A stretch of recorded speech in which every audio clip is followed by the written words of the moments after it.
दोस्तों ये वीडियो बहुत ही ज़्यादा ज़रूरी है। आप पूरा एंड तक देखिएगा इस वीडियो को, बीच में स्किप ना करिएगा। आज मैं रॉथचाइल्ड के बारे में बताने वाला हूँ। रॉथचाइल्ड फैमिली वो है जिसने इस दुनिया को पूरा अपना गुलाम बना रखा है। कोई भी प्राइम मिनिस्टर, कोई भी प्रेसिडेंट, कोई भी किंग क्वीन कुछ नहीं है इनके सामने, सारे के सारे गुलाम हैं। ये बात सच है और ये बात आपसे हमेशा छुपाई जाती रही और हमेशा छुपाई जाती रहेगी। आपको कभी इस बारे में नहीं पता चलेगा, किसी भी किताब में नहीं पता चलेगा, कोई भी वेबसाइट नहीं बताएगी आपको इसको खुद ही रिसर्च करना पड़ेगा, खुद ही महसूस करना पड़ेगा, खुद ही जानना पड़ेगा कि वही इस दुनिया को चलाते हैं। एक्चुअली में जो इल्यूमिनाटी वाली बात जो हम लोग सुनते हैं, इल्यूमिनाटी एक संस्था है जो इस दुनिया को कंट्रोल करती है, वो एक्चुअली में रॉथचाइल्ड फैमिली ने ही बनाई थी। रॉथचाइल्ड फैमिली उस इल्यूमिनाटी गैंग की लीडर है और वो अपने आप को ऐसा बोलते हैं कि हमें भगवान ने यहाँ भेजा है लोगों को कंट्रोल करने के लिए और हम एनलाइटेंड हैं। हमारा दिमाग सबसे ज़्यादा है इस दुनिया पे, एनलाइटेंड हैं हम और इस दुनिया को कंट्रोल करने के लिए हम यहाँ पे आए हैं। तो ये सब पूरी दुनिया हमारी ही है, हमें ही कंट्रोल करना है, हमें अपने हिसाब से चलाना है इस दुनिया को। उनका ऐसा मानना, उनका ऐसा कहना है, इस वजह से उन्होंने ये ऑर्गेनाइजेशन बनाई और दुनिया को कंट्रोल एक्चुअली में कर रहे हैं वो लोग। और बहुत सारे लोगों को लगेगा कि मैं क्या चूतियापंती वाली बात कर रहा हूँ, तो उन लोगों के लिए बस यही बात मैं कहूँगा कि भोसड़ी के अभी तुरंत ही निकल ले वीडियो से, तेरे को देखने की ज़रूरत आगे है नहीं, क्योंकि तू वही अपनी किताबों की बातें ही पढ़ेगा, उसी को जानेगा, उसी को समझेगा और रवीश कुमार को देख लेगा न्यूज़ चैनल पर। उतना ही दिमाग तेरे पास है। तू और तेरे जैसे लोग तुरंत निकल लें, उनसे मेरे को बात करनी ही नहीं है। जो अक्लमंद लोग हैं वो पूरी वीडियो एंड तक देखें। देखिए दोस्तों, रॉथचाइल्ड फैमिली बहुत पहले से है और रॉथचाइल्ड फैमिली बहुत पहले से कंट्रोल कर रही है दुनिया को। इन्होंने अपने बैंक स्थापित करके पूरे दुनिया में हर एक देश में, मतलब एक्चुअली में हर एक देश का सेंट्रल बैंक इनके अंडर में है। इस दुनिया का हर एक आदमी जाने अनजाने में अपनी जेब से इनकी जेब में पैसा देता है, उनको नहीं पता चलता। सारे के सारे बैंक कंट्रोल्ड हैं, इनके अंडर हैं। सारे जितना भी ब्याज कमाते हैं बैंक, इनकी जेब में जाता ही जाता है। इसको समझने के लिए, ये कैसे होता है ये समझने के लिए आपको एक वीडियो देखनी पड़ेगी। वो वीडियो मैंने डिस्क्रिप्शन में डाल रखी है, 2.5 घंटे की वीडियो है। आपको जब टाइम मिले आप उस वीडियो को देखो। वो वीडियो देखनी बहुत ज़्यादा ज़रूरी है हर किसी के लिए, और उसको जितना ज़्यादा से ज़्यादा आप वायरल कर पाओ वो उतना ही अच्छा है हम सब के लिए। एक्चुअली में मैंने एक चीज़ नोटिस करी है कि YouTube पे या फिर कहीं पर भी जो भी सबसे ज़्यादा चूतियापे वाला कंटेंट होता है वो वायरल होता है, वो बहुत ज़्यादा चलता है। और जिस कंटेंट में, जिस भी वीडियो में दिमाग की ज़रूरत होती है, जिसमें दिमाग लगा के देखना पड़ता है किसी चीज़ को, जो हर कोई नहीं देख सकता, वो बिल्कुल वायरल होती है। उसमें 2-4 हज़ार व्यू, 5 हज़ार व्यू, 20 हज़ार व्यू, ज़्यादा से ज़्यादा ऐसे व्यू होते हैं उसमें।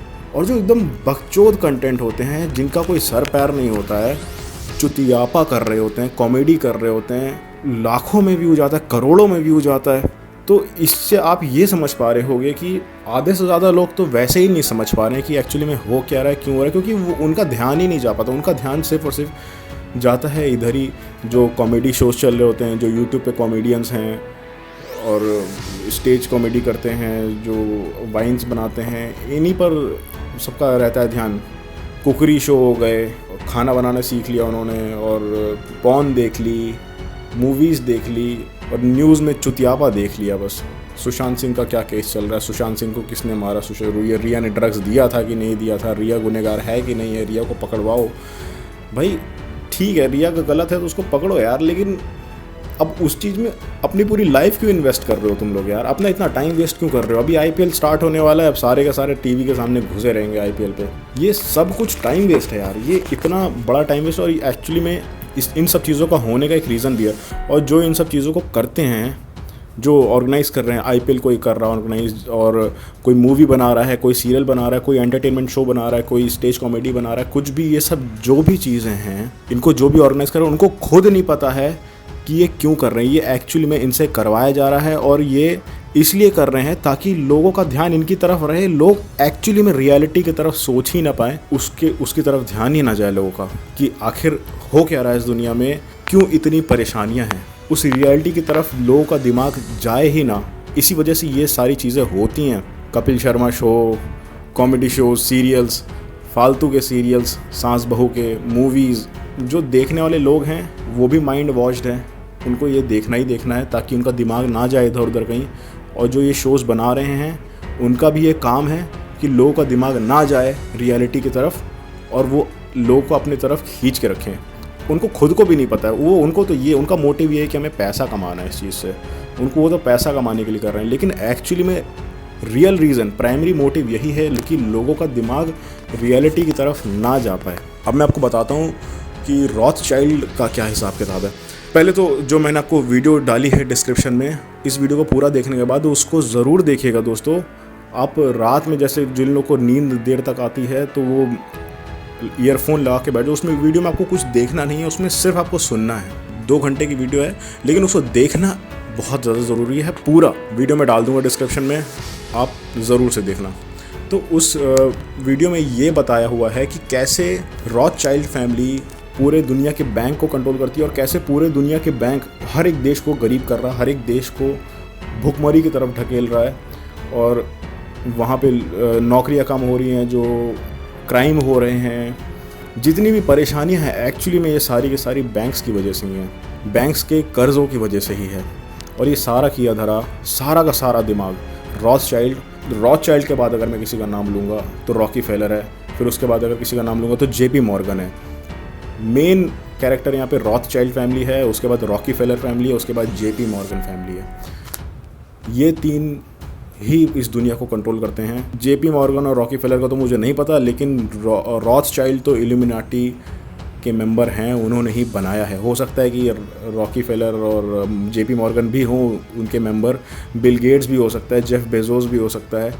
जितने अमीर एलिट्स हैं वो हो सकते हैं उसके मेंबर, कोई बड़ी बात नहीं है। देखिए दोस्तों, इनका जो बैंक सिस्टम है उसको हटाने के लिए देखिए, आपको सबसे पहले ये समझना होगा कि जिसके पास पैसा है वही कंट्रोल करेगा।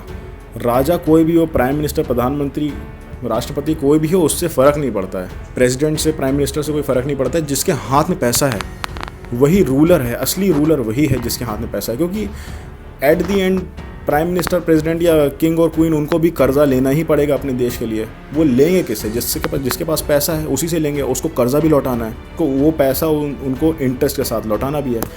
तो जिसके पास, कुल मिला के बात यही है कि जिसके पास पैसा है वही असली राजा है। और रॉथस्चाइल्ड फैमिली पूरी दुनिया का पैसा कंट्रोल करती है, वही राजा है। अगर आप गूगल पे सर्च करोगे कि सबसे अमीर कौन है तो जेफ बेजोस और बिल गेट्स आ जाएंगे। उनके बारे में आपको बताया नहीं जाएगा, वो चाहते ही नहीं है कि आपको पता चले उनके बारे में। रॉथस्चाइल्ड का तो मुझे नहीं लगता किसी ने नाम भी सुना होगा। एक्चुअली में वो एग्जिस्ट करते हैं और वो इस दुनिया को कंट्रोल करते हैं। दोस्तों, आप थोड़ा रिसर्च करोगे उनके बारे में तो आपको पता चलेगा। और इस वीडियो जो मैंने डिस्क्रिप्शन में डाली है उसको पूरा देखोगे तो आपको उनकी पूरी हिस्ट्री समझ में आ जाएगी कि एक्चुअली वो क्या करते हैं और कैसे दुनिया कंट्रोल करते हैं। दोस्तों, अब आप लोग सोचेंगे कि वो जब बैंक से ऐसा कंट्रोल करते हैं दुनिया को, तो किसी ने उनको रोकने की कोशिश क्यों नहीं करी? दोस्तों, कोशिश करी है। 3-4 लोग हैं इस दुनिया में जिन्होंने कोशिश करी है उनको रोकने की, बट उनको मौत का सामना करना पड़ा। उनकी मौत हो गई। जब अमेरिका में सिविल वॉर चल रहा था तो बहुत ही ज़्यादा परेशानियां थी वहाँ पे, पैसा कम था, मंदी थी। तो लिंकन को पैसा चाहिए था जीतने के लिए, और रॉथस्चाइल्ड का जो बैंक था वहाँ पे, जो उनका जो फेडरल बैंक था, सेंट्रल बैंक था, जैसे इंडिया में रिजर्व बैंक है, वैसे वहाँ पे जो बैंक था वो कर्जा दे रहा था बहुत हाई इंटरेस्ट पे। इतना हाई इंटरेस्ट पे कर्जा दे रहा था कि लिंकन ने कहा कि तुम अपनी माँ चुदाओ, मैं अपना खुद का पैसा बना करके खुद ही लोगों में बांटूंगा। तो उन्होंने खुद का पैसा बनाया और वॉर जीते। उसमें उनको कोई इंटरेस्ट भी नहीं देना था, वॉर जीते वो। और इसके बाद ही उनकी पता नहीं कैसे मौत हो गई। आज तक इन्वेस्टिगेशन कमेटी बैठी हुई है, पता ही नहीं चल पाया किसने मारा किसने नहीं मारा। गद्दाफ़ी लीबिया का जो लीडर था, लीबिया का तानाशाह था। सद्दाम हुसैन इराक़ का जो था, उनको ये बोल के मारा गया कि ये आतंकवादी हैं, ये परेशानियां क्रिएट कर रहे हैं, ये लोगों को परेशान कर रहे हैं अपने देश में, मार रहे हैं उनको। एक्चुअली में ऐसा नहीं था, वो न्यूज़ में आपको दिखाया जाता था। कभी भी न्यूज़ को ट्रस्ट करना ही मत। न्यूज़ में जो भी दिखाया जाता है सब झूठ होता है। वो ये चाहते हैं कि आप वो देखो जो वो दिखाना चाहते हैं आपको। आप जो देखना चाहते हो वो आपको कभी भी नहीं दिखाया जाएगा, आपको खुद ढूंढना पड़ेगा उस चीज़ को दोस्तों। गद्दाफ़ी और सद्दाम हुसैन बुरे आदमी नहीं थे, वो अपने देश के लिए बहुत अच्छा कर रहे थे और उनके खिलाफ ये लोग एजेंट्स भेजते थे, उनके खिलाफ आतंकवादी भेजते थे, उनके देश में हड़कंप मचवाते थे।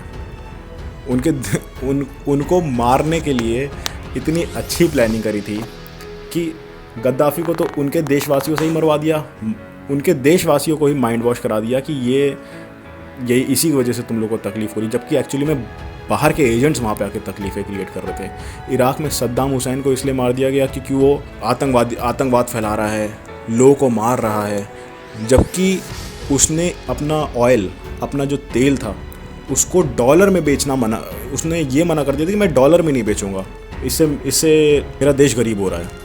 उसका ये कहना था, मेरा देश गरीब हो रहा है इस वजह से मैं डॉलर में नहीं बेचूंगा। उसको वो अपने आप से बेचना चाहता था अपनी करेंसी में, तो उसकी वजह से अमेरिका को बहुत बड़ा लॉस था। और इस लॉस को, ये लॉस ना हो अमेरिका को, इस वजह से उसको ये बोल के मरवा दिया कि आतंकवादी है, आतंकवाद फैला रहा है। एक्चुअली में वो लोग वहीं पर ही टेररिस्ट भेजते हैं, जिस भी कंट्री में इनको ये दिखाना होता है कि वहाँ पे आतंकवाद फैल रहा है। जब यहाँ जैसे अफ़गानिस्तान है, ISIS, ये सब फंडेड है, इनके पास हथियार कहाँ से आ रहे हैं? एक तरफ से इनको हथियार देते हैं, ऊपर से दूसरी तरफ से ये लड़ाई भी करने चले जाते हैं और वहाँ पे केओस क्रिएट करते हैं और ये दिखाते हैं यहाँ पे परेशानियाँ हैं बहुत ज़्यादा, और टेक ओवर करते हैं वहाँ पे। एक्चुअली उनके रिसोर्सेज को टेक ओवर करते हैं, वहाँ पे पूरी गरीबी ले आते हैं और अपनी कंट्री में गुणगान गाते हैं कि हम आपकी फ्रीडम को बचा रहे हैं। अबे US के लोगों की फ्रीडम तुम अफ़गानिस्तान में लड़ाई करके कैसे बचा लोगे, इराक़ में लड़ाई करके कैसे बचा लोगे?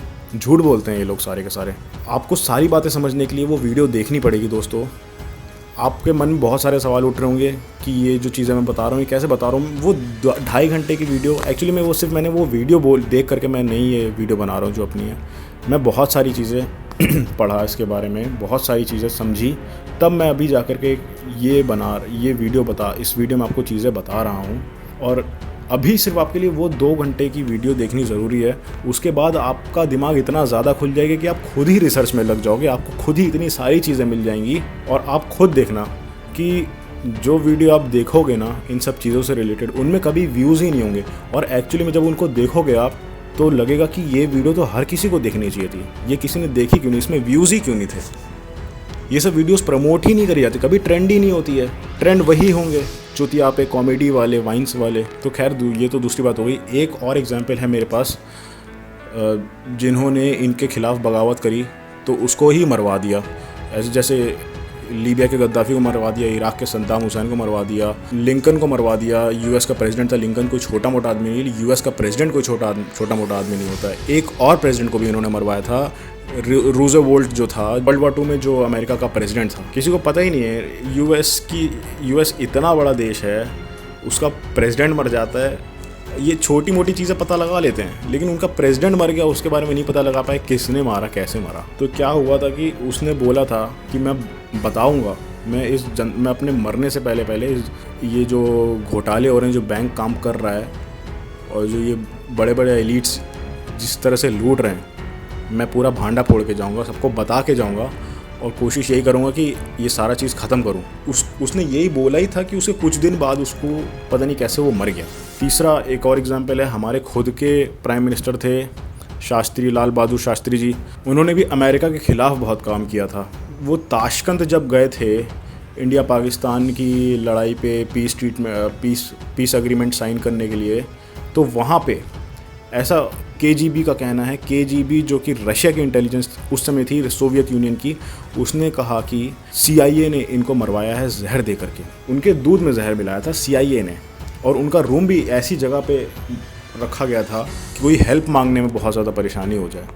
वो किसी से हेल्प नहीं ले पाए थे, जब तक वो पहुँचे किसी के पास तब तक उनकी डेथ हो गई थी। और KGB का कहना था कि CIA ने इनको जहर दिया है, और उनका पोस्टमार्टम भी इंडिया की तब की सरकार ने करने से मना कर दिया था कि नहीं, पोस्टमार्टम नहीं करेंगे। इनका पोस्टमार्टम ही नहीं हुआ, इंडिया का प्राइम मिनिस्टर मर गया, कैसे मरा वो जानने का कोई मतलब ही नहीं है इनको। सीधा बस death due to heart attack लिख करके साइन करके ख़त्म, जला दो शरीर। पोस्टमार्टम होता पता चल जाता कि जहर दिया तो बहुत बड़ा इशू हो जाता कि एक दूसरे देश में गए हैं, किसने जहर दे दिया, क्या हो गया, कैसे हो गया, क्यों हो गया, बहुत सारे सवाल उठते। तो नहीं, वो सब उठना ही नहीं है।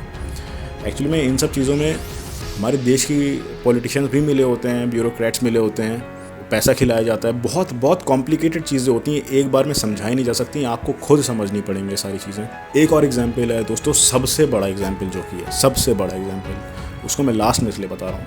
Adolf Hitler. एडोल्फ हिटलर को इस दुनिया का सबसे गंदा आदमी घोषित कर दिया हमारी हिस्ट्री बुक्स ने। हमारे आप कहीं भी हिस्ट्री देख लो, वो सबसे गंदा आदमी है, वो इतना बुरा भी नहीं था। जूस को मरवाया, बहुत गलत काम किया था। ऐसे बहुत सारे लोग हुए हैं दुनिया में जिन्होंने उससे ज़्यादा लोगों को मरवाया है, लेकिन उनका नाम कहीं नहीं है। जोसेफ स्टैलिन का नाम कहीं नहीं है। माओ चाइना का था, उसका नाम कहीं पर भी नहीं है। विंस्टन चर्चिल ने इंडिया में इतने सारे लोगों को मरवा दिया, तो उसका नाम कहाँ है? उसका नाम कहीं नहीं है। चर्चिल हीरो बना हुआ है, चर्चिल को एकदम हीरो बना के रखा हुआ है इंग्लैंड ने, उसके बारे में कोई बुरी बात है ही नहीं। इंडिया में बहुत लोगों को मरवाया था उसने। सिर्फ हिटलर ने जूस को मरवाया था, इसलिए वो सबसे ज़्यादा गंदा इंसान हो गया इस दुनिया का। हिटलर ने किया क्या था, उसको गंदा प्रूफ क्यों किया गया? आप क्योंकि जितने भी बाकी लोग जो थे, स्टैलिन हो गया, चर्चिल हो गया, ये सारे के सारे गुलाम हैं रॉथचाइल्ड के। रॉथचाइल्ड के गुलाम हैं ये सारे के सारे। इस वजह से इनके बारे में कोई भी हिस्ट्री में बुराई नहीं है। दोस्तों, ये आपको दिखाना और पढ़ाना ही वही चाहते हैं जो ये चाहते हैं आप जानो। आप क्या चाहते हो उससे इनको कोई मतलब नहीं है। आपको सच्चाई का पता चले, इससे इनको कोई मतलब नहीं है। दोस्तों, हिटलर ने क्या किया था वर्ल्ड वॉर 1 के बाद, जब हिटलर पावर में आया था, तब उस टाइम पे जर्मनी की हालत बहुत ज़्यादा ख़राब थी, बहुत ही ज़्यादा ख़राब। मतलब वहाँ की जो करेंसी थी उसकी कोई वैल्यू ही नहीं रह गई थी।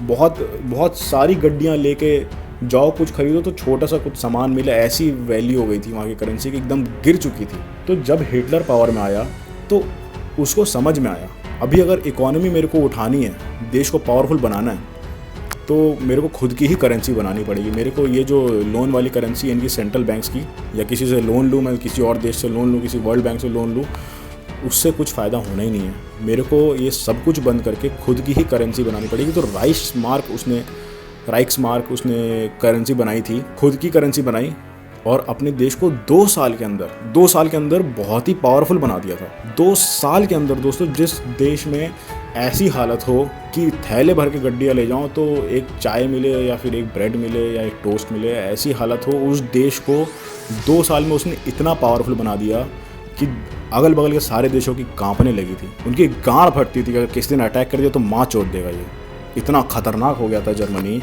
सिर्फ हिटलर की वजह से, क्योंकि उसने गुलामी नहीं करी। उसने कभी भी रॉथचाइल्ड की, इंग्लैंड की क्वीन की, या किसी की भी गुलामी नहीं करी उसने। और उसने अपने देश के लिए काम किया, जो भी किया उसने अपने देश को पावरफुल बनाया। उसका लड़ना इंटेंशन नहीं था, मैं बताता हूँ आपको कैसे। उसने 6 बार पीस प्रपोजल रखे थे, लेकिन उसको एक्सेप्ट ही नहीं किया गया। 6 बार पीस प्रपोजल रखे, ये आपको किसी बुक्स में नहीं लिखा है, कहीं किसी भी मूवी में नहीं दिखाया है। हर मूवी में उसको एकदम जल्लादी दिखाया है। हाँ, ज्यूस के लिए वो ख़राब था, उस ज्यूस से नफ़रत उसकी इसी वजह से थी क्योंकि रॉथचाइल्ड एक ज्यू है, और उसका यही कहना था कि ज्यूस जो हैं वो इस दुनिया को कंट्रोल करना चाहते हैं, और रॉथचाइल्ड एक्चुअली में ये कर भी रहा है। आप फिर से सोचिए, सुनिए इस बात को, रॉथचाइल्ड दुनिया को कंट्रोल कर रहा है, और रॉथचाइल्ड फैमिली एक ज्यू फैमिली है। हिटलर का भी कहना था कि ज्यूज़ दुनिया पे कंट्रोल करना चाहते हैं। अब इसके बारे में आप खुद ही सोचिए। लेकिन हिटलर ने गलती यहाँ पे ये करी कि उसने रॉथचाइल्ड फैमिली को मारने के बजाय उसने अपने देश और अगल बगल के देश के ज्यूज़ को ही ख़त्म करना स्टार्ट कर दिया। यहाँ ये गलत था। उसने अपनी कंट्री को बहुत ज़्यादा स्ट्रॉन्ग कर दिया था, ये सबसे इंपॉर्टेंट बात है। और कैसे स्ट्रॉन्ग कर दिया था? अपनी खुद की करेंसी बना करके। दोस्तों, अब यकीन मानिए, यूरोप की सबसे पावरफुल मिलिट्री जर्मनी की थी 1939 से लेकर 1941-42 तक। मतलब वो जो देश एकदम टूट बिखर गया था वर्ल्ड वॉर 1 के बाद। 1918 में वर्ल्ड वॉर 1 ख़त्म हुआ और 1939 में वर्ल्ड वॉर 2 स्टार्ट हो गया। 21 साल के ही अंतर में उसने अपने देश को इतना ज़्यादा स्ट्रॉन्ग कर दिया कि वो दोबारा से वर्ल्ड वॉर कर सकता था।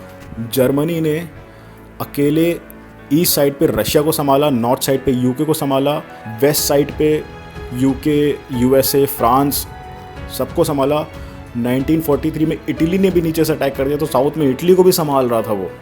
अफ्रीका में भी लड़ाई चल रही थी उसकी, और नेवल वॉरफेयर तो चल ही रहा था, और उसके बाद भी सारे मिलके हरा नहीं पा रहे थे। इतना ज़्यादा पावरफुल था, सारे मिलके नहीं हरा पा रहे, क्योंकि वो सारे के सारे गुलाम थे।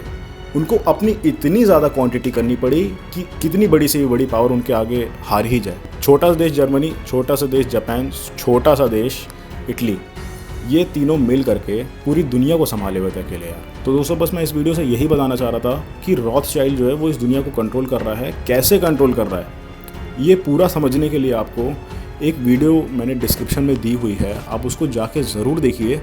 बहुत ही ज़्यादा इम्पॉर्टेंट है वो वीडियो। दोस्तों इस चैनल को सब्सक्राइब करिए, बेल आइकन दबा के ऑल का ऑप्शन सेलेक्ट करिए, आपके काम आएगा। मैं ऐसी वीडियोस और बनाता रहूँगा। और दोस्तों आप इस वीडियो को शेयर करना बिल्कुल मत भूलिएगा। आप मेरे चैनल की जो भी वीडियो देखें उसको शेयर ज़रूर करें, ताकि लोगों को थोड़ी तो रियलिटी पता चल पाए कि एक्चुअली में जो दिख रहा है वो उनके सामने वो सच नहीं है। ये सब चीज़ें बहुत ज़्यादा ज़रूरी हैं। आप मेरी वीडियो शेयर कर देंगे, इसमें मेरा कोई फ़ायदा नहीं है, मेरी कोई कमाई नहीं, मेरा चैनल मोनेटाइज नहीं है। बेधड़क मेरी वीडियो को शेयर करिए, बिल्कुल ही मत सोचिएगा कि मैं कुछ पैसे कमा रहा हूँ। इसमें आपका फ़ायदा है और लोगों का फ़ायदा है दोस्तों।